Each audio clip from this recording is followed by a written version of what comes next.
பிறப்பு என்றால் என்ன, பிறப்பு ஏன் நிகழ்கிறது என்று கேட்டால் கர்ம வினை என்று சொல்கிறார்கள். கர்ம வினை என்றால் என்ன? பதிவுகள், நாம் செய்கின்ற செயலுடைய பதிவுகள் தான் கர்ம வினை, வேறு ஒன்றும் இல்லை. நாம் செய்கின்ற செயல்கள் தான் கர்ம வினை, அதுதான் தொடர்கிறது.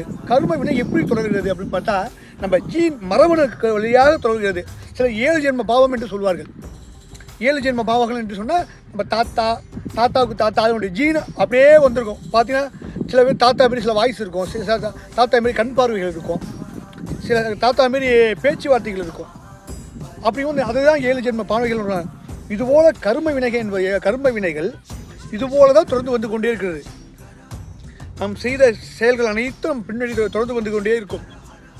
இதை நாம் விளக்க வேண்டும் என்று சொன்னால், கர்ம வினை அற்ற நிலைக்கு நாம் செல்ல வேண்டும் என்று சொன்னால், தியானம் பக்தி என்ற நிலைக்குள் மனதை ஆட்கொண்டு வேண்டும். ஆட்கொடுக்க வேண்டும். அப்பொழுதுதான் நமக்கு இந்த கர்ம வினையானது நம்மை விட்டு பயணிக்கும். கர்ம வினை என்றால் என்ன? ஒரு செயலின் தாக்கம் தான். ஒரு செயலுக்கு எப்போதும் மறுதாக்கம் உண்டு. ஒரு விளைவுக்கு மறுவிளைவு உண்டு போல ஒரு செயலுக்கு மறுதாக்கம் உண்டு. கர்ம வினை என்றால் இதுதான்.